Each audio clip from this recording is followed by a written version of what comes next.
시청자 여러분께 온라인 인사드립니다. 금요 독서의 시간에 현월TV 윤목사입니다. 우린 지금 로렌 베트너의 칼빈주의 종론을 읽고 있습니다. 지난 시간에 제10장 전적 무능력 읽다가 이제 시간이 좀 경과한 거로 중단을 하고 103페이지 대표의 원리 앞까지 우리가 지난 시간에 읽었습니다. 오늘은 이어서 5번째 대표의 원리부터 이 전적 무능력 이 내용을 다 읽고요. 그 다음에 무조건적 선택의 내용을 좀 읽다가 또 마무리하면 되지 않을까 생각을 하고 있습니다.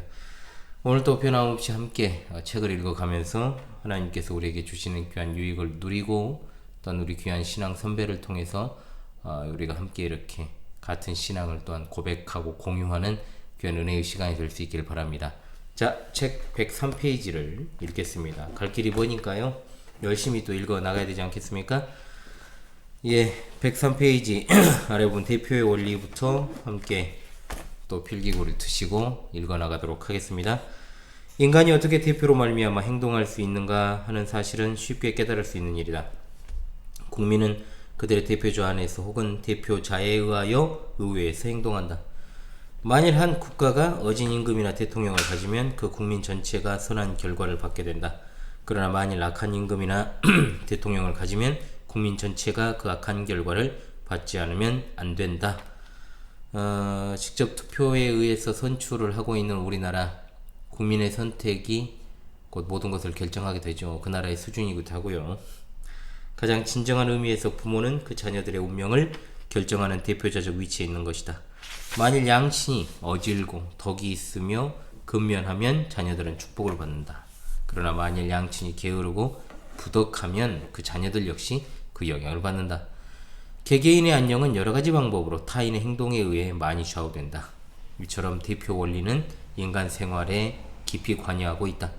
그러므로 아담이 인류의 정식 대표자라는 이 성경 교리는 우리가 우리의 주변에 있는 모든 사물에서 목도할 수 있는 하나의 원리를 응용한 것에 지나지 않는 것이다. 찰스 하지 박사는 이 문제를 다음과 같이 적절히 논하였다. 이 대표의 원리는 성경 전체에 가득 차 있다. 아담의 죄악이 그의 후손에게까지 전가된다고 하는 교리는 고립된 사실이 아니다. 이것은 세상 처음부터 하나님의 경륜을 특징 짓는 전반적 원리의 한 설명에 지나지 않는다. 하나님은 모세에게 자기는 아비악을 자녀손 3, 4대까지 보응하는 자라고 선언하셨다. 예를 들면 가나안에게 선고된 저주가 그의 후손에게까지 미쳤다. 예서갑한 장자 기업은 그의 후손을 하나님의 백성의 성약에서 배제시켰다. 모압과 암몬 족속들은 저들의 선조들이 이스라엘 사람들이 애굽에서 나올 때 그들에게 대항하였다는 이유로 하나님의 총회로부터 영원토록 제외되었다. 다단과 아비람의 경우도 아간의 경우와 마찬가지로 그의 처자와 후손들이 선친의 죄 때문에 멸망하였다. 하나님은 엘리에게 그의 집의 죄는 재물로나 애물로나 영영이 속함을 얻지 못하리라고 말씀하셨다. 다윗을 향하여서는 칼이 내 집에서 영영이 떠나지 않으리니 이는 내가 나를 멸시하고 우리아의 철을 빼앗아 내 철을 삼았음이라고 말씀하셨다. 게하시의 불순종에 대하여는 나아만의 문둥병이 내게 들어 내 자손에게 미쳐 영원토록 이르리라고 말씀하셨다. 여로보암의 죄와 그 세대 사람들의 죄는 영구적으로 10지파의 운명을 결정짓고 말았다. 유대인들이 예수를 십자가에 못 박아달라고 요구하면서 그들의 입으로 그의 피를 우리와 우리 자손에게 돌리소서라고 자초한 저주는 이산된 이스라엘을 오늘날까지 괴롭히고 있다. 이 원리는 성경 전체를 통해 흐르고 있다. 하나님이 아브라함과 언약을 맺으실 때 그것은 아브라함만을 위한 것이 아니고 그의 후손들까지 위한 것이었다. 그들의 언약의 모든 규정들에 의해 서로 얽혀 있다. 저들은 언약의 약속과 위협을 분담하였다. 그리하여 이스라엘의 불순종으로 인한 형벌이 직접 개인적으로는 범죄에 참여하지 않은 자에게까지 계속 내렸다. 국민의 죄악 때문에 그들에게 내려진 심판, 즉 기근, 질병, 전쟁을 아이들도 어른들과 같이 받아 고생하였다. 이리하여 오늘까지 유대인들은 모세와 선지자들이 말한 그리스도를 배척한 선조들의 죄값을 받고 있는 것이다. 구원의 전 계획도 같은 원리로 이루어진다. 그리스도는 그 백성의 대표자이시다. 여기서부터 줄 해놓으십시오. 이 기초 위에서 그들의 죄는 그리스도에게 전가되고 그의 의는 저들에게 귀속되는 것이다. 성경을 믿는 자는 성경 어디서나 부모가 자손을 대표함을 인정하고 있다는 사실과 하나님의 경륜이 태초부터 자손은 그 선조들의 죄책을 진다는 원리 위에서 이루어지고 있다는 사실을 무시할 수 없을 것이다. 불신자들이 성경의 신적 기원을 거절하기 위하여 내세우는 이유 중 하나가 이 대표의 원리이다. 별표. 그러나 불신앙에는 어떤 진리도 속수무책이다. 사실 그러하죠. 뭘 가져다 줘봤자 뭐 믿겠습니까? 역사도 성경과 마찬가지로 이 교리로 가득 차 있다. 중주인의 형벌은 그의 가족까지 수치와 비참 속에 빠지게 한다. 방탕자와 음주가는 그 가족들에게 빈곤과 불행을 초래한다. 지상에 현존한 민족은 모두 선조의 성격이나 행위에 의하여 화나 복을 받게 된 것이 명약관화한 사실이다. 죄값의 전가 혹은 형벌을 대신 받는다는 사상이 구약 성경의 모든 속죄 제물과 신약 시대의 대속의 근저에 가로놓여 있다. 죄를 담당한다는 것은 성경의 용어대로는 죄의 벌을 담당합니다. 동물의 희생은 제물을 드리는 자의 죄를 담당하였다. 그러므로 도살하려는 동물의 머리 위에 손을 얹어 동그라미 죄의 전가를 표시하였다. 그 동물의 피 흘림이 자신의 죄 때문이 아니고 그것을 드린 자의 죄를 위한 것이라는 것을 한층 명료하게 하기 위하여 동물은 반드시 동그라미 무흠한 것이어야만 했다. 이것은 모두 상징이요 예표이다. 이것은 성경이 줄 그리스도의 속죄에 관하여 가르친 것이다. 그는 우리 죄를 담당하시고 우리를 대신하여 저주를 받으시고 율법의 형벌을 받으셨다. 이것은 모두 어떤 사람의 죄가 충분하고 정당한 근거만 있다면 타인에게 옮겨질 수 있다는 근거 위에서 진행되는 것이다. 성경은 이것을 다음과 같이 가르친다. 한 사람의 순종치 아니함으로 많은 사람이 죄인 될 것 같이. 로마서 5장 19절. 한 사람으로 말미암아 죄가 세상에 들어오고 죄로 말미암아 사망이 왔나니 이와 같이 모든 사람이 죄를 지었으므로 사망이 모든 사람에게 이르렀느니라. 로마서 5장 12절입니다. 자, 개역 성경이라서 지금 개역 개정하고는 좀 차이가 있는데요. 같은 내용이니까요. 한 범죄로 많은 사람이 정죄에 이른 것 같이. 로마서 5장 18절입니다. 만일 이 성구들이 아담의 죄 때문에 모든 사람이 정죄되었다는 것을 입증하는 것이 아니라면 이 성구들은 전혀 무의미한 것이 되고 만다. 줄. 아담은 단순히 전 인류의 시조일 뿐만 아니라 전 인류의 대표자였다. 동그라미. 아담과 전 인류와의 관계가 얼마나 밀접한가를 충분히 이해한다면 그의 죄가 전 인류에게 미친다는 사실도 충분히 이해될 수 있을 것이다. 줄. 그리스도의 의가 그를 믿는 자에게 동그라미 귀속됨과 같이 아담의 죄는 그의 후손들에게 전가의 동그라미 전가되는 것이다. 그리스도의 대속을 입은 사람들이 그들 자신에 있어서는 그리스도의 의 동그라미 그리스도의 의를 받기에 합당한 자가 되지 못하는 것 같이 아담의 후에도 개인적으로 아담의 죄를 범한 것은 아니다. 그리스도의 의에다가 여러분들 꼭 중요 표시해 놓으십시오. 순환과 사망은 죄의 결과로 선고되었다. 왜냐하면 모든 사람이 죽는 이유는 모든 사람이 죄를 범한 까닭이다. 그런데 사람들은 그들 자신은 하나의 죄도 범한 일이 없는 영아들이 병으로 앓거나 죽는 일이 있음을 많이 본다. 이것은 하나님이 불공평하셔서 무지한 자를 벌하신 것이든지 아니면 이 영아들이 어떤 방면으로든 유지한 피조물이든지 이 둘 중에 하나일 것이다. 만약 영아가 유지하다면 그들은 어떻게 범죄했는가? 이에 대한 설명은 그들이 아담 안에서 범죄하였다는 것밖에 없다. 그리고 대표라고 하는 이유에 의하지 않으면 그들이 아담 안에서 죄를 범할 수는 없는 것이다. 우리는 우리 자신이 아담의 죄를 범한 것은 아니다. 그럼에도 불구하고 우리는 아담의 죄의 벌을 받지 않을 수 없다. 이에 대해 하지 박사는 말하기를 하나님은 아담의 죄를 그 후손들에게 담당케 하셨으니 이는 아담 한 사람 안에서 만인이 범죄하게 된 공동담보의 죄이다. 그러므로 모든 사람들은 그들의 도덕적, 영적 생명을 지지하고 지도할 성령의 가마를 모두 박탈당하여 선천적으로 범죄할 수밖에 없는 성품을 가지고 세상에 태어난다. 이 범죄성 자체가 벌을 받기에 마땅하다. 원죄라 불리우는 이 범죄성, 인간의 성질은 타락 후에도 이성, 양심, 자유행동력을 고유의 기능을 그대로 갖고 있어서 여전히 도덕적 책임을 갖고 있는 것이다. 그러나 그는 영적으로 죽었기 때문에 하나님 앞에서 책임과 의무를 하나도 감당할 수 없으며 자기의 사악한 성질과 생례적 경향을 스스로 변화시키려는 의욕이나 가능성도 없고 또 이와 같은 변화를 위하여 성령과 협력할 수도 없다고 말하였다. 상술한 바와 같은 의의로서 미국 남장로교회 신학자 댐네 박사는 말하기를 소시안파와 펠라기안파 이외 어느 파에나 죄가 전가된다는 교회는 필요하다. 인간은 영적으로 죽은 자요 정죄받은 자이다. 에베소서 2장 1절로 5절과 기타 여러 곳을 상고해보라. 인간은 분명히 생애의 시초부터 저주 아래 있다. 영아들의 생리적 폐역성과 그들도 또한 성인들과 똑같이 저주의 재앙과 사망을 받으는 보라. 그러면 인간은 아담 안에서 시험을 받아 타락하였는가? 아니면 아무 시험도 받은 일이 없이 정죄되었는가? 인간이 저주 아래 있는 것은 아담의 죄 때문인가? 혹은 아무 죄도 없이 저주 아래에 있는가? 그 어느 것이겠는가? 하나님을 성리하기의 머리인 아담에게 가장 공평하고도 호의적인 시험을 부과하신 자로 믿는 교리와 아무 시험도 없이 더구나 태어나기도 전에 인간을 정죄하신 자로 믿는 교리 중 어느 것이 하나님께도 영광을 돌리는 교리인지 판단해보라고 했다. 예, 하나님의 인자와 준엄으로 갑니다. 6번째, 인간의 타락과 그 범위를 개관해 볼 때 우리는 치욕을 느끼지 않을 수 없다. 이것을 일관해 볼 때 인간은 하나님 앞에 감히 자기의 특성을 주장할 수 없으며 인간의 유일한 희망은 오직 전능하신 하나님의 주권적 은혜에 달려있을 뿐이다. 인간의 유일한 희망부터 주권적 은혜까지 줄. 알미니안이 말하는 은혜로 회복된 능력이라는 것은 사실과 일치하지 않는다. 여기서 묶어놓으십시오. 알미니안의 주장점입니다. 성경이나 역사 그리고 그리스도인의 경험은 인간의 본성적 도덕적 상태에 대하여 알미니안의 사상 체계가 가르치는 것처럼 호의적이요 나천적 견해를 결코 용납치 않는다. 자, 현실에서도 낙관론자들이 참 위험한 자들이죠. 그렇잖아요. 분명히 위험이 눈앞에 있는데도 불구하고 괜찮다 하는 자들이 가장 위험한 자들인 것처럼, 반대로 하나님의 은혜로만 구원받을 수 있는 인간의 부패성을 우리에게 가르친다. 칼빈주의 체계는 인간의 보다 심화된 타락과 구속적 은혜의 보다 영광스러운 현현을 가르친다. 이 심각한 부패로부터 그리스도인은 자신에 대하여 절망하고 자기를 무조건적으로 하나님의 팔에 내어 던지게 되며 오직 값없이 주시는 은혜를 통해서 구원받게 되는 것이다. 우리는 영과 육의 세계에서 하나님의 자비와 함께 하나님의 준엄하심도 보아야만 한다. 인생은 아무리 불유쾌할지라도 무조건 용납하고 직면해야만 하는 가혹한 사실들로 가득 차 있다.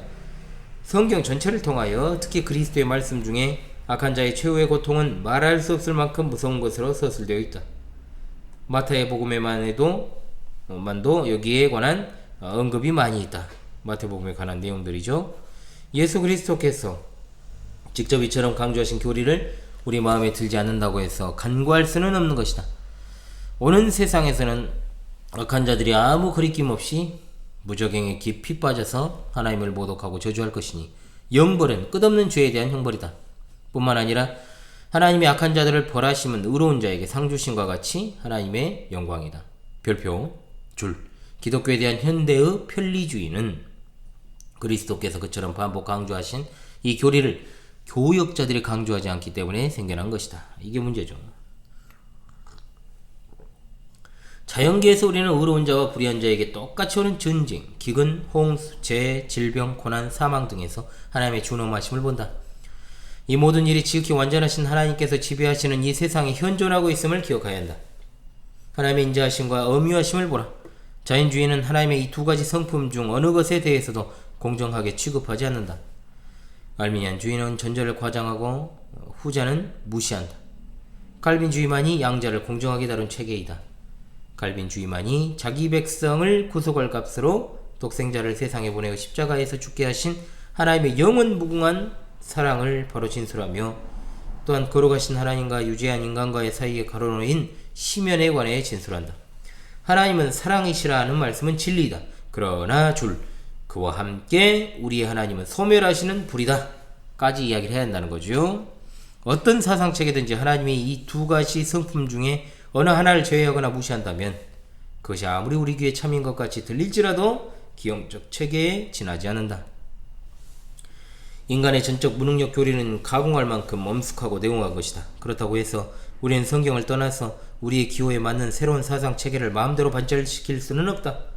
우리는 사실을 있는 그대로 취급하지 않으면 안 된다. 물론 인류의 진상을 있는 그대로 나타내면 중생치 못한 사람의 마음은 대단히 불쾌할 것이다. 그리하여 많은 사람들은 좀 더 자연인의 심리에 맞는 교리 체계를 작성해 보려고 애쓰고 있는 것이다. 타락한 인간은 그를 부분적으로 하나님에게서 독립한 자로 설명하는 이론을 즐겨 청종한다. 그는 자신이 자신의 운명의 주인이 되고 자신의 영혼의 주제가 되기를 원한다. 그러나 죄인의 파멸된 절망의 상태가 끊임없이 그의 앞에 제시되지 않으면 안 된다. 왜냐하면 그것을 알기 전에는 마땅히 도움을 청해야 할 곳에서 도움을 찾지 않기 때문이다. 가련한 인생이여, 그대는 참으로 육적이고 죄 아래 팔린 자로다. 그대는 하나님께로 돌아설 능력이 없을 뿐 아니라 그것을 추구할 의향마저도 없는 자이며 더욱 두렵기는 위대하신 하나님께 대하여 실제로 반역을 하며 그의 거룩하심을 못 오가는 자로다. 인간의 전적 무능력 교리 혹은 원죄의 교리가 예정론의 근본적 교리임을 보여주기 위해 어지간히 길게 논하여 왔다. 이 교리만 보아서는 암흑밖에 아무것도 보이지 않는다. 참으로 암흑밖에 보이지 않는다. 그러나 구속 계획에 있어서의 하나님의 영광이 이것을 보충한다. 한 진리가 적나라하게 바로 보여지지 않으면 다른 한 진리도 절대 은총에 관한 교리가 진리도 바로 보여줄 수 없는 것이다. 인간의 전적 무능력과 하나님의 절대 은총에 관한 교리가 바로 이 관계를 갖고 있는 것이다. 죄송합니다. 줄을 잘못 읽었네요. 자, 성경의 증거를 한번 보겠습니다. 여러분, 이 구절들은 다 제가 읽고 넘어가도록 하겠습니다. 여러분, 잘 집중해서 읽어주십시오. 고린도전서 2장 14절입니다. 육에 속한 사람은 하나님의 성령의 일을 받지 아니하나니 저희에게는 미련하게 보이며 또 깨닫지도 못하나니 이런 일은 영적으로라야 분변한 민이라. 창세기 2장 17절 선악을 알게 하는 나무의 실과는 먹지 말라. 내가 먹는 날에는 정령 죽으리라 하시니라. 로마서 5장 12절 이러므로 한 사람으로 말미암아 죄가 세상에 들어오고 죄로 말미암아 사망이 왔나니 이와 같이 모든 사람이 죄를 지었으므로 사망이 모든 사람에게 이르렀느니라. 고린도후서 1장 9절입니다. 우리 마음에 사형 선고를 받은 줄 알았으니 이는 우리로 자기를 의뢰하지 말고 오직 죽은 자를 다시 살리시는 하나님만 의뢰하게 하심이라. 에베소 2장 1절로 3절입니다. 너희는 허물과 죄로 죽었던 너희의 허물과 죄로 죽었던 너희를 살리셨도다. 그 대신 너희가 그 가운데서 행하여 이 세상 풍속을 줬고 공중의 권세 잡은 자를 따랐으니 곧 지금 불순종의 아들들 가운데 역사하는 영이라. 전에는 우리도 다 그 가운데서 우리 육체의 욕심을 따라 지내며 육체와 마음에 원하는 것을 하여 다른 이들과 같이 본질상 진노의 자녀였더니. 에베소 2장 12절입니다. 그때 너희는 그리스도 밖에 있었고 우리 이스라엘 나라 밖의 사람이라. 약속의 언약들에 대하여는 외인이요 세상에서 소망이 없고 하나님도 없는 자이더니. 예레미야 13장 23절입니다. 구스인이 그 피부를 펴봄이 그 반점을 표현할 수 있느냐? 할 수 있을진데 악에 익숙한 너희도 선을 행할 수 있으리라. 시편 51편 5절입니다. 내가 죄악 중에 출생하였으며 모친이 죄 중에 나를 잉태하였나이다. 요한복음 3장 3절입니다. 예수께서 대답하여 가라사대 진실로 진실로 내게 이르노니 사람이 거듭나지 아니하면 하나님 나라를 볼 수 없느니라. 로마 3장 10절로 12절입니다. 기록한 바 의인은 없나니 하나도 없으며 깨닫는 자도 없고 하나님을 찾는자도 없고 다 치우쳐 한 가지로 무익하게 되고 선을 행하는 자는 없나니 하나도 없도다. 욥기 14장 4절입니다. 누가 깨끗한 것을 더러운 것 가운데서 낼 수 있으리까? 하나도 없나이다. 고린도전서 1장 18절입니다. 십자가의 도가 멸망하는 자들에게는 미련한 것이요 구원을 얻는 우리에게는 하나님의 능력이라. 아멘. 사도행전 13장 41절입니다. 일러스되 보라 멸시하는 사람들아 너희는 놀라고 망하라. 내가 너희 때를 당하여 한 일을 행할 것이니 사람이 너희에게 이를지라도 도무지 믿지 못할 일이라 하였느니라 아니라. 잠언 30장 12절입니다. 스스로 깨끗한 자로 여기면서 오히려 그 더러운 것을 씻지 아니하는 무리가 있느니라. 요한복음 5장 21절입니다. 아버지께서 죽은 자들을 일으켜 살리심같이 아들도 자기의 원하는 자들을 살리느니라. 요한복음 6장 53절 인자의 살을 먹지 아니하고 인자의 피를 마시지 아니하면 너희 속에 생명이 없느니라. 요한복음 8장 19절입니다. 이에 저희가 묻되 내 아버지가 어디에 있느냐? 예수께서 대답하시되 너희는 나를 알지 못하고 내 아버지도 알지 못하는도다. 나를 알았다 하면 내 아버지도 알았으리라. 마태복음 11장 25절입니다. 그때 예수께서 대답하여 가라사대 천지의 춘재이신 아버지여 이것을 지혜롭고 슬기 있는 자들에게는 숨기시고 어린아이들에게는 나타내심을 감사하나이다. 고린도서 5장 17절입니다. 그런즉 누구든지 그리스도 안에 있으면 새로운 피조물이라. 요한복음 14장 16절로 17절입니다. 내가 아버지께 구하였으니 그가 또 다른 보혜사를 너희에게 주사 영원토록 너희와 함께 있게 하시리니 저는 진리의 영이라. 세상은 능히 저를 받지 못하나니 이는 저를 보지도 못하고 알지도 못함이라. 그러나 너희는 저를 아나니 저는 너희와 함께 거하시며 또 너희 속에 계시겠습니다. 요한복음 3장 19절입니다. 그 정죄는 이것이니 곧 빛이 세상에 왔을 때 사람들이 자기 행과 악함으로 빛보다 어두움을 사랑한 것이니라. 아멘. 한 주간의 피로가 몰려오는 또 금요일입니다. 11장으로 이제 넘어가도록 하겠습니다. 11장은 이제 갈빈주 5대 강령 교리 중에서 두 번째를 차지하고 있는 무조건적 선택이 되겠습니다. 예, 113페이지를 보겠습니다. 무조건적 선택, 본교리의 서술로부터 증거, 이성적 증거, 이런 것들이 쭉 나오고 하나님의 영원한 버림, 유기에 대해서, 그리고 타락 후 선택설과 타락 전 선택설, 많은 사람이 피택, 고독받은 세계 또는 인류, 고독받는 군중의 막대한 수요, 세상은 개량되어 가고 있다는 것. 자, 영화 구원 문제와 선택교리 요약이 이 11장의 내용이 되겠습니다. 자, 오늘 읽는 데까지 한번 읽어볼게요, 여러분. 113페이지 본 교리의 서술을 보도록 하겠습니다. 자, 선택의 교리는 총괄적인 애정론의 특수한 적용, 즉 죄인 구원의 문제에 적용된 애정론이라고 할 수 있다. 성경의 주요 관심은 죄인의 구원에 관한 것이므로 선택 교리는 자연히 중요한 위치를 차지하게 된다. 또한 본 교리는 애정론의 기타 다른 교리들과 밀접한 관계를 갖고 있다. 그것은 곧 그가 구원하시고자 하는 대상에 대한 영원 불변하고도 유효한 결정임을 보여준다.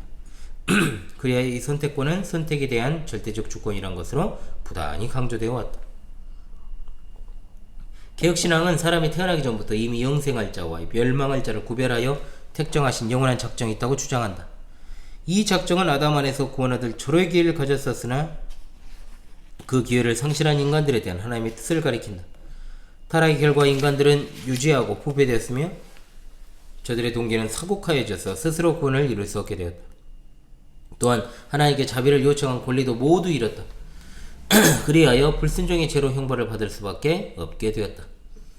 그러나 이들 중 택함받은 자들은 이 죄의 벌에서 구원되어 행복과 성결의 자리로 인도되고, 택함받지 못한 자들은 그들의 본래의 멸망 상태 그대로 방치되어 그들의 죄로 말미암아 정죄받는다. 따라서 그들은 결코 부당한 벌을 받는 것이 아니다. 자, 웨스트민스터 신앙고백서 이 교리에 대한 설명입니다.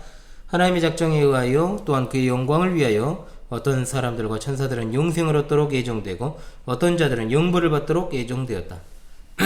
이렇게 예정된 천사들과 사람들은 종합불변적으로 계획되고 그 수요는 너무나 확정적이고 결정적이어서 조금도 가감할 수 없다.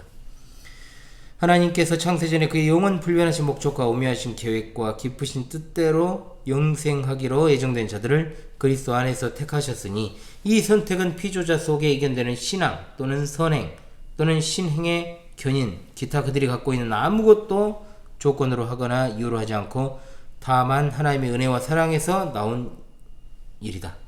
그리하여 이 모든 것은 그의 영광스러운 은혜와 찬송을 기리기 위함이다. 하나님께서 택함을 입은 자에게 영광을 주신 것 같이 그는 영원하시고 자유로우신 뜻대로 그 영광을 받게 할 방법까지 예정하셨다. 자, 여기 묶어놓으세요. 그 영광을 받게 할 방법까지 예정하셨다. 이러므로 택함을 받은 자들은 아담 안에서 타락하였다가 줄 그리스도로 말미암아 구속함을 받나니 때가 이름에 성령의 역사를 통하여 그리스도를 믿는 신앙에 주요하게 동그라미 부르심을 받아 친히 동그라미 양자 동그라미 성화 동그라미 또한 그의 능력에 따라 믿음으로 믿음 동그라미 구원에 이르게 된다. 택함을 받은 자 외에는 아무도 그리스도로 말미암아 구속되거나 부르심을 입거나 의롭다 하심을 얻거나 양자가 되거나 성화되거나 구원을 얻은 자가 없다. 하나님은 측량할 수 없는 그의 뜻에 따라 자비를 베푸시기도 하고 혹은 베풀지 않기도 하심으로써 피조물에 대한 그의 주권적인 능력의 영광을 나타내시며 그 나머지 사람들은 간과하시어 그들의 죄대로 치욕과 진노를 당하게 하심으로써 그 영광스러운 공의를 찬양케 하신다. 우리가 이 선택 교리를 명백히 깨닫는 것은 극히 중요한 일이다. 그것은 이 교리에 대한 우리의 견해가 우리의 신관, 인생관, 세계관, 구속관 등을 결정해 주기 때문이다. 참으로 칼빈이 말한 것과 같이 하나님은 구별 없이 아무에게나 구원의 소망을 주시지 않으며 이 사람에게는 주시지 않는 구원을 저 사람에게는 주신다고 하는 대비에 의하여 하나님의 은혜를 설명하는 이 영원 선택의 교리를 완전히 이해하기 위해 전에는 우리는 우리의 구원이 하나님의 자유로운 자비의 셈에서 우리는 우리의 구원이 하나님의 자유로운 자비의 셈에서 흘러나온다는 것을 확신하지 못할 것이다. 자, 그렇죠. 이 원리에 대한 무지는 분명히 하나님의 영광을 훼손시키고 참된 겸비를 감소시킨다. 칼빈은 이 교리가 어떤 사람의 마음에 심히 복잡한 의구심을 일으키는 일이 있음을 시인하면서 그들은 전 인류 가운데서 어떤 사람들은 구원받기로 예정되고 어떤 사람들은 멸망받기로 예정된다고 하는 것보다 더 불합리한 일은 없다라고 말했다. 자기가 자기 자신이 하나님보다 더 자비롭고 긍휼히 여기는 자다라고 하는 것을 이야기하는 거죠. 대적들의 심리가 다 그렇습니다.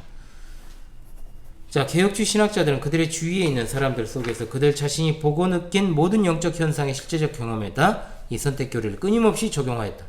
하나님의 목적은 애정만이 선과 악, 성도와 죄인의 구별을 설명해 줄 수 있다. 우리가 자문해 봐야 할 첫 번째 질문은 이 교리는 과연 성경이 가르치는 교리인가? 라는 점이다. 에베소서에 보면 곧 창세전에 그리스도 안에서 우리를 택하사 우리로 사랑 안에서 그 앞에 거룩하고 흠이 없게 하시려고 그 기쁘신 뜻대로 우리를 예정하사 예수 그리스도로 말미암아 자기 아들들이 되게 하셨으니 라고 하였다. 로마서 8장 29절 3절에서는 영원으로부터 영원까지 이르는 구속의 고리를 볼 수 있다. 즉 하나님이 미리 하신 자들로 또한 그 아들의 형상을 본받게 하기 위하여 미리 정하셨으니 이는 그로 많은 형제 중에서 맏아들이 되게 하려 하심이니라. 또 미리 정하신 그들을 또한 부르시고 그르신 그들을 또한 의롭다 하시고 의롭다 하신 그들을 또한 영화롭게 하셨다는 것이다. 이 말씀에서 이 말씀 가운데서 동그라미 합시다. 미리 하신 자, 미리 정하신 자, 부르신 자, 의롭다 하신 자, 영화롭게 하신 자 다 동일한 사람입니다. 동일한 사람이다. 이들 중에 한 요소가 있는 곳에는 다른 모든 요소도 원리상으로 공존한다. 즉 예지된 자는 또한 예정된 자며 부르심을 받은 자며 칭의된 자며 영화된 자이다. 이 구속 역사의 각 단계는 상호 수반한다. 바울이 이 구절을 과거 시상으로 표시한 까닭은 하나님에게 있어서는 목적이 수립될 때 원리상 그것은 벌써 시행된 것으로서 그 성취가 확실하기 때문이다. 워필드 박사는 이 구절에 대하여 말하기를 이 5개의 금고리는 상호 결합하여 한 개의 완전한 연쇄를 이룬다. 5개의 금고리라고 표현하고 있죠. 그러면 하나님은 택함 받은 자들을 그의 은혜로 한 단계씩 인도하시어 약속하신 대로 하나님의 아들의 형상을 본받게 하심으로써 종말에는 반드시 영광을 받게 만드신다. 하나님의 선택은 이 모든 것을 반드시 이룬다. 왜냐하면 하나님은 의지하신 자를 또한 영화롭게 하셨기 때문이다 라고 말하였다. 성경은 선택이 개인의 미덕과는 관계없이 이미 과거에 있는 일로서 전혀 주권적 행위임을 시사한다. 그 자식들이 아직 나지도 아니하고 무슨 선이나 악을 행하지 아니한 때 택하심을 따라 되는 하나님의 뜻이 행위로 말미암지 않고 오직 부르시는 이에게로 말미암아 서게 하려 하사 리브가에게 이르시되 큰 자가 어린 자를 섬기리라 하셨나니 기록된 바 내가 야곱을 사랑하고 에서는 미워하였다 하신과 같으니라. 만일 선택교리가 참되지 않다고 하는 자가 있다면 우리는 누구에게나 이 성구는 무엇을 의미하느냐고 확신있게 도전할 수 있다. 우리는 이 구절에서 이삭을 택하시고 이스마엘을 물리치신 일, 또한 야곱을 택하시고 에서를 물리치신 일이 그들의 출생 전, 따라서 그들이 선이나 악을 행하기 전의 일이었다는 것을 알게 됩니다. 우리가 이 성구에서 명백히 할 수 있는 것은 구원을 얻는 일은 원하는 자로 말미암도 아니요 다른 박질하는 자로 말미암도 아니요 오직 긍휼히 여기시는 하나님으로 말미암다는 것과 하나님께서 하고자 하시는 자를 긍휼히 여기시고 하고자 하시는 자를 강팍해 하신다는 것이다. 하나님과 인간과의 관계는 토기장이가 자기의 소원대로 진흙을 빚어서 소용대로 그릇을 만드는 관계와 유사한 것으로 볼 수 있다는 것이 성경의 교훈이니 예정론을 설명하는 데 있어서 이보다 더 적절한 비유는 없다고 본다. 우리가 설사 선택에 대해 위에 인용한 바울의 교훈 이외에는 다른 어떤 성경 구절도 갖지 못하였다 할지라도 위에 인용한 구절이 너무나 명백하기 때문에 선택 교리가 성경에 있다는 것을 부인할 수가 없다. 그런데 우리의 신앙 고백서의 참고 구절들을 보면 이 교리가 성경 전체에서 얼마나 풍부하게 확증되어 있는가를 알 수 있다. 만일 우리가 성경은 영감서로서 선지자와 사도들이 성령의 감화를 받아 기록하였으므로 무오하다는 것을 인정한다면 성경에서 발견되는 증거로서 충분하다. 따라서 우리는 부인할 수 없는 성경의 증거 위에서 선택 혹은 예정은 기정 진리이며 하나님의 전 계획을 이해하고 파악하기 위해서는 필수적인 진리라는 것을 인정하지 않으면 안 된다. 왜냐하면 성경이 선택 교리에 대하여 여러 가지를 설명하지 않은 채 놓아두었지만 선택이 존재한다는 사실만은 극히 명료하게 표시하였기 때문이다. 눈이 좀 필요했어요. 죄송합니다. 그리스도께서 제자들에게 너희가 나를 택한 것이 아니요 내가 너희를 택하여 세웠나니 이는 너희로 가서 과실을 맺게 하려 함이라. 요한복음 15장 16절의 말씀이죠. 이 말씀으로 그리스도는 하나님의 선택이 제1차적이고 인간의 선택은 제2차적인 것으로서 그것은 하나님이 그를 선택하신 결과에 불과한 것임을 밝히셨다. 자, 하나님의 선택의 결과에 불과하다. 그런데 알미니안파는 무엇을 주장합니까? 구원은 제공된 은혜를 선용 혹은 남용하는 인간의 선택 여하에 달려있다고 주장하므로 그 순서를 전도시켜서 인간의 선택을 제1차적인 것이요 결정적인 것으로 보는 겁니다. 자, 그러나 성경에는 선택이 인간의 행동 여부를 먼저 살핀다고 말한 것이 없습니다. 하나님의 의지의 결정은 결국 피조물의 의지에 의존하는 것이 아니다. 이 선택의 조건은 우리가 아직 죄인 되었을 때 그리스도께서 우리를 위하여 죽으심으로 하나님께서 우리에 대한 자기의 사랑을 확증하셨느니라. 그리스도께서 경건치 않은 자를 위하여 죽으셨도다고 한 바울의 언명에 분명히 드러난다. 이 구절에서 우리는 하나님의 사랑이 우리의 선행으로 말미암아 우리에게 미친 것이 아니고 우리가 사악하였음에도 불구하고 우리에게 미쳤다는 것을 밝히 알 수 있다. 사람을 선택하시고 그로 하여금 자기에게 가까이 나오게 하시는 이는 하나님이시다. 오타가 한 번씩 있어요. 알미니안파는 이 선택권을 하나님의 수중에서 빼앗아 인간의 수중으로 넘겨준다. 그러나 인간의 선택을 하나님의 선택에 대입시키려는 신앙 사상 체계는 모두 이 문제에 관한 성경의 교훈과 거리가 멀다. 이스라엘이 하나님을 배신한 최고의 암흑시대에도 다른 모든 시대에서야 마찬가지로 동그라미 남은 백성을 확보한 것은 이 선택 원리의 실현이었다. 그러나 내가 이스라엘 가운데 7천인을 남기리니 다 무릎을 바알에게 꿇지 아니하고 다 그 잎을 바알에게 맞추지 아니한 자니라. 여기서 7천인은 그들 스스로 힘으로 견딘 것이 아니라 하나님이 그들을 남은 백성으로 보존하신 것입니다. 하나님은 선민들을 위하여 역사의 전 과정을 통치하신다. 그들은 세상의 소금과 빛이다. 그러므로 세계 역사상 그들은 비록 소수지만 그들을 통하여 대중이 복을 받는다. 하나님께서는 요셉 때문에 보디발의 집에 축복하셨으며 소돔 성에 의인 10명만 있었다면 그 성을 구원하였을 뻔하였다. 그들의 선택에는 물론 그들이 복음을 듣고 은사를 받는 기회까지 포함된다. 왜냐하면 이러한 방편을 통하지 않고서는 선택의 궁극 목적을 달성할 수 없기 때문이다. 사실 선택은 영생이란 말 속에 포함된 모든 것을 달성할 것을 내용으로 한다. 개인에 대한 선택 이외에 민족적 선택이라고 칭할 만한 것, 민족적 선택에다 동그라미. 참 종교에 관한 지식과 복음의 외적 특권을 위해 민족이나 사회를 예정하신 것이 있다. 하나님은 분명히 어떤 민족을 택하여 타민족보다 훨씬 더 큰 영적, 지상적 축복, 물질의 축복이 아니에요. 그런 어떤 지상적 축복, 물질의 축복이 먼저가 아니라는 겁니다. 영적인 축복. 이런 종류의 선택으로는 유대민족이 가장 큰 경우가 되겠죠, 이 시간. 구약성경 전체를 통해서 하나님은 유대인이 선민이라는 선택받은 민족이라는 것을 거듭 말씀하신다. 내가 땅의 모든 족속 중에 너희만 알았나니 그랬고 아무 나라에게도 이같이 행치 아니하셨나니 저희는 그 규례를 알지 못하였도다.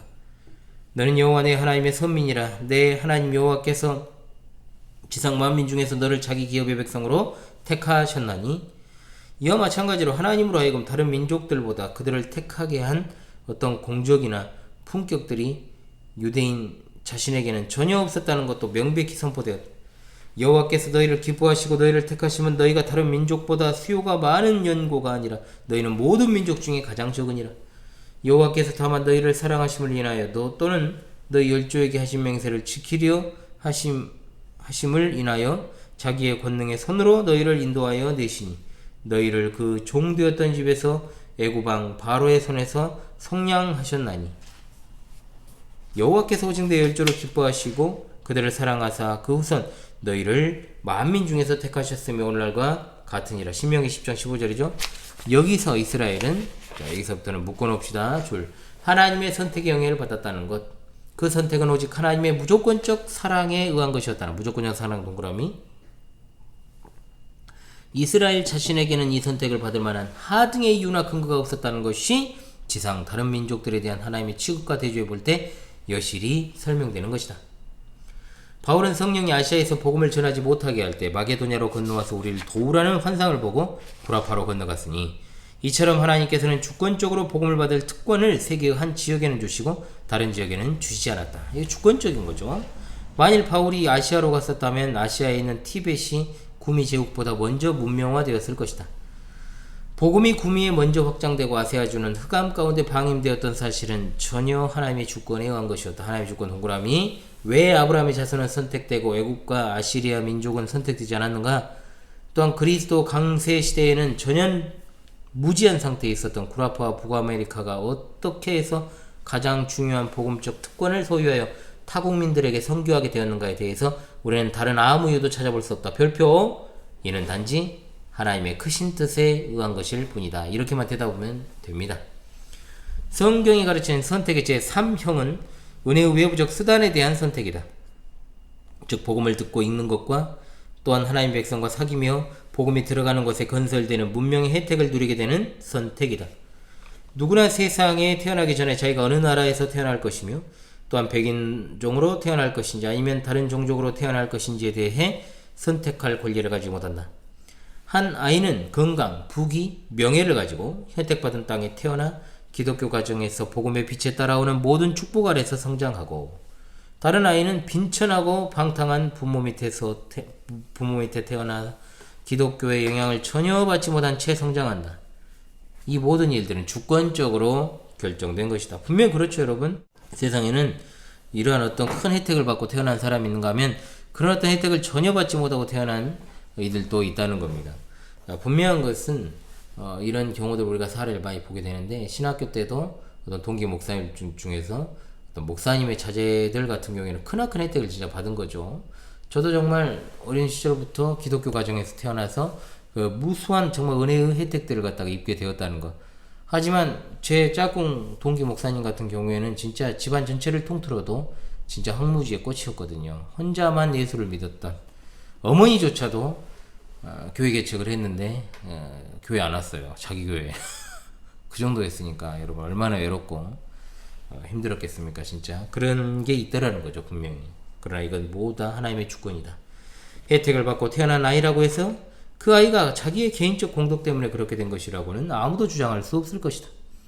뿐만 아니라 하나님께서 우리를 자기의 형상대로 창조하시고 가축이나 개나 말의 형상대로 창조하시지 않은 것도 그의 주권적 행위이다. 분명한 사실이죠. 이 모든 일들은 다 하나님의 주권적 섭리에 의한 것이지 인간의 선택에 의한 것은 아니다.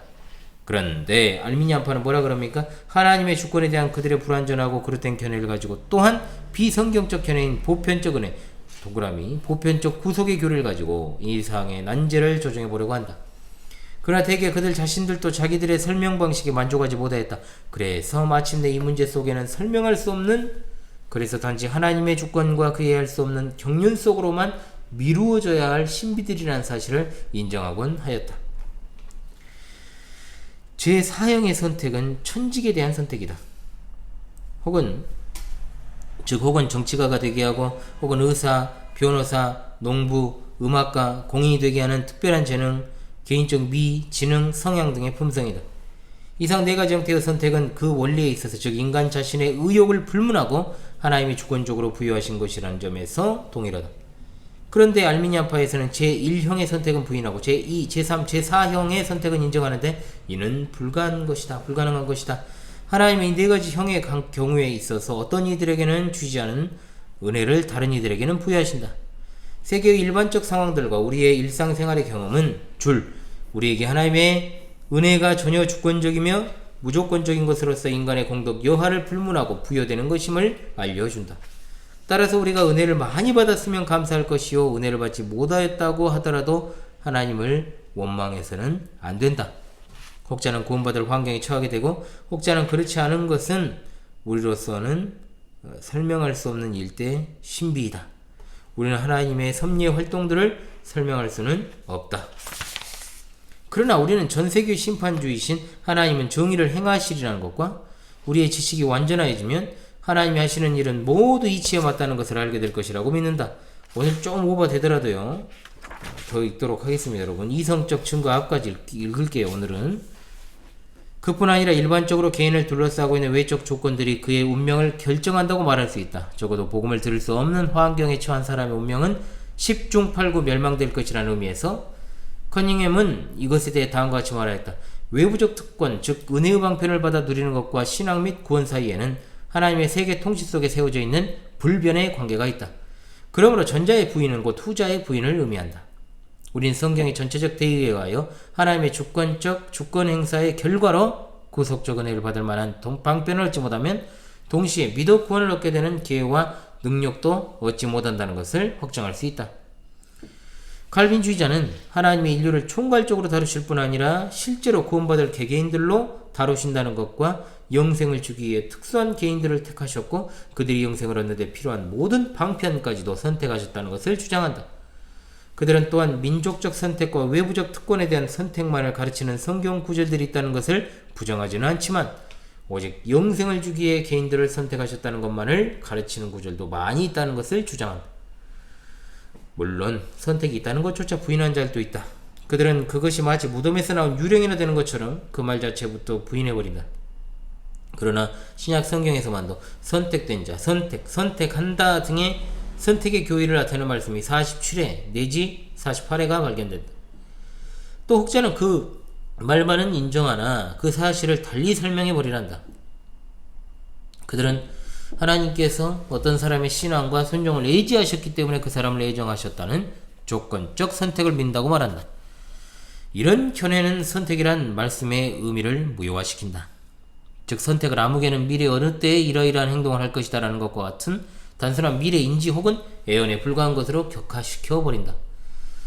만일 선택이 인간의 신앙이나 순종에 기초한 것이라면 우스운 말로 하나님은 스스로 자신들을 선택한 자들만을 선택하기로 고심하신다고 밖에 볼 수 없다고 껴버리죠. 알미니안주의 체계에서는 선택은 단순히 말 또는 명칭뿐으로 그것을 사용할 경우 문제를 한층 더 애매하고 혼란스럽게 만들 뿐이다. 이러이러한 사실이 미래 어느 때에 존재하리라는 것과 같은 미래에 대한 단순한 인지가 선택이라면 그것은 진정한 선택이 아니다. 예지예정론을 이야기하는 겁니다. 어떤 알미니안파 사람은 사람이 선택을 받을 수도 있고 선택받지 않을 수도 있으며 선택을 받았다가도 유기될 수 있다는 그들의 교리를 철저하게 발전시켜서 이 선택의 결정시간과 신자의 죽음을 동일시함으로써 마치 신자의 구원이 죽을 때에야 비로소 확정되는 것처럼 논한다. 그러니까 한마디로 말하면 이제 그 교계 신학자 중에 이제 유보적 칭의론을 이야기하는 사람 있잖아요. 이런 사람의 논리죠. 쉽게 말하면 그것이 확정되지 않았을 경우에는 계속해서 그 구원은 유보된다라고 하는 참 해괴망측한 교리인데 제가 나중에 이 부분을 용어 정의에서 한번 다루도록 그렇게 하겠습니다. 선택은 천사들에게도 관계가 있다. 왜냐하면 그들도 피조물의 일부분이고 하나님의 관할 아래에 있기 때문이다. 어떤 천사들은 거룩하고 행복하며 어떤 천사들은 악한 천사들로서 비참한 자리에 있다. 인간에 관한 애정을 믿어야 할 이유들이 역시 천사들에 관한 애정을 믿어야 할 이유들이 된다. 이 견해는 성경이 확증해 주는데 선택된 천사들 및 거룩한 천사들이 악한 천사들 및 악마들과 대조되어 있다. 우리는 성경에서 아래와 같은 말씀을 볼 수 있다. 즉 하나님이 범죄한 천사들을 용서치 아니하시고 지옥에 던져 어두운 구덩이에 두어 심판할 때까지 지키게 하셨으며 라는 말씀과 마귀와 그 사자들을 위하여 예비된 영영한 불이라는 말씀을 읽을 수 있다. 또 자기 지혜를 지키지 아니하고 자기 처소를 떠난 천사들을 큰 날의 심판까지 영원한 결박으로 흑암에 가두셨으며 미가엘과 그의 사자들이 용으로 더불어 싸울세 용과 그의 사자들도 싸우나 라는 말씀도 볼 수 있다.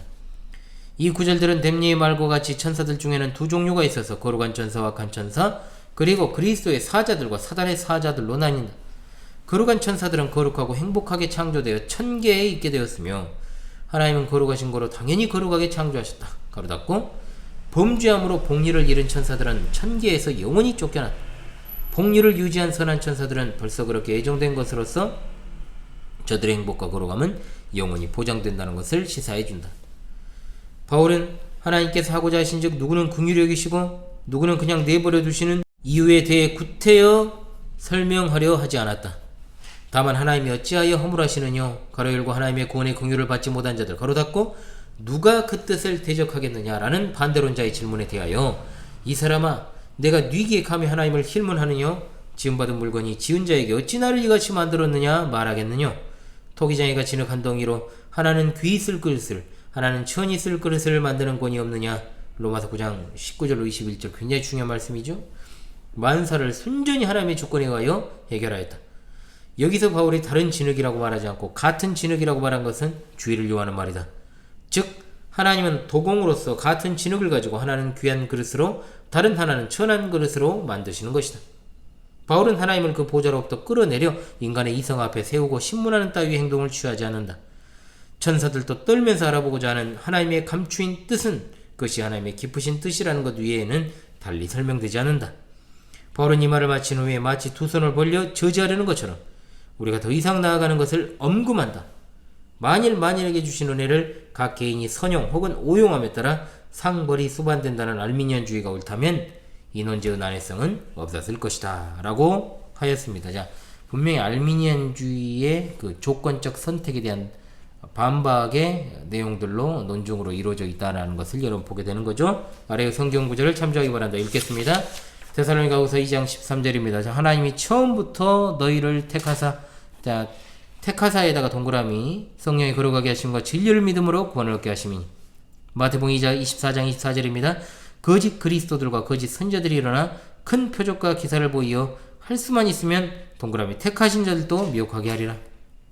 마태복음 24장 31절 천사들을 보내리니 저희가 그 택하신 자들 동그라미 하늘 이 끝에서 저 끝까지 사방에서 모으리라. 마가복음 13장 20절 자기의 택하신 동그라미 백성을 위하여 그날들을 감하셨느니라. 데살로니가전서 1장 4절 하나님의 사랑하심을 받은 형제들아 너희를 택하심을 아노라. 이렇게 많아요. 택하심, 선택. 로마서 11장 7절 오직 택하심을 입은 자가 얻었고 그 남은 자들은 완악하여졌느니라.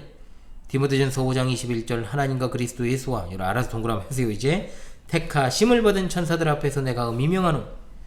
로마서 8장 33절입니다. 누가 능히 하나님의 택하신 자들을 송사하리요. 로마서 11장 5절입니다. 그런지 이와 같이 이제도 은혜로 택하심을 따라 남은 자가 있느니라. 디모데후서 2장 10절입니다. 그러므로 내가 택하신 자를 위하여 모든 것을 참음은. 디도서 1장 1절입니다. 하나님의 종이요 예수 그리스도의 사도인 바울 곧 나의 사도된 것은 하나님의 택하신 자들의 믿음과 경건에 속한. 베드로전서 1장 1절입니다. 예수 그리스도의 사도 베드로는 택하심을 입은 자들에게 편지한다 그러죠. 베드로전서 5장 13절입니다. 함께 택하심을 받은 바벨론에 있는 교회가. 베드로전서 2장 9절 너희는 택하신 족속이요. 데살로니가전서 5장 9절입니다. 하나님이 우리를 세우심은 노하심에 이르게 하심이 아니요 오직 우리 주 예수 그리스도로 말미암아 구원을 얻게 하신 것이라. 사도행전 13장 48절 이방인들이 듣고 기뻐하여 하나님의 말씀을 찬송하며 영생을 주시기로 작정된 자는 다 믿더라.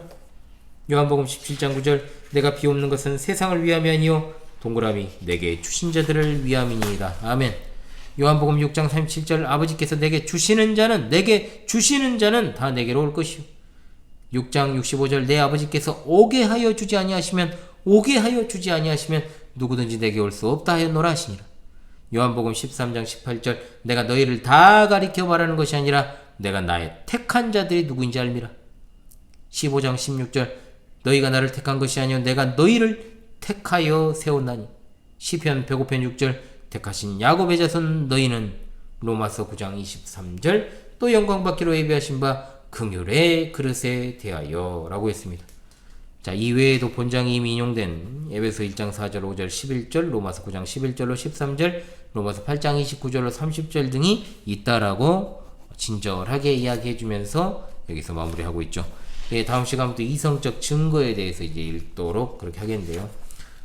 이 금요일 정도가 되게 되면 꼭 피곤하더라고요. 그래가지고 이맘때쯤에 저녁에 좀 녹화를 하려고 하면은 좀 피곤이 좀 몰려와가지고 좀 앞에서 매끄럽지 않게 읽었던 것을 좀 용서해 주시고요. 또 읽다 보니까 그냥 정신이 번쩍 뜨이네요. 그런 경우들이 좀 있습니다. 같이 읽어 나가니까 이것도 또 하나의 묘미가 아닌가 싶은데요. 자, 오늘은 지난 시간 가운데 전적인 무능력 뒷부분 대표의 원리부터 전적인 무능력에 대한 내용 읽었고요.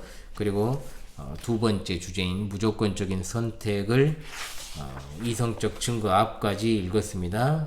특별히 알미니안과의 알미니안의 잘못된 주장에 대해서 계속해서 반박하는 논증으로 이 내용들이 이루어져 있기 때문에 여러분들에게 아주 좋은 신앙의 교재가 될 것이요. 또한 분별의 교재가 될 수 있을 줄로 믿습니다. 이 귀한 교리를 갖다가 우리에게 주신 하나님께 감사와 찬송과 영광을 돌리면서요. 지금까지 금요 독서의 시간에 로레인 베트너의 칼빈주의 종론 읽기 현월TV 윤목사였습니다. 여러분 이 시간도 함께 해주셔서 감사합니다. 오늘은 좀 50분 정도 가까이 돼버렸는데요. 예, 그래도 같이 읽는다는 것이 중요하겠죠. 예, 웬만하면 제가 40분이 안 넘어간다고 했는데 또 이런 원칙은 또 깨지는 것이 바로 인간의 연약함이 아닌가 싶습니다. 여러분 수고하셨습니다.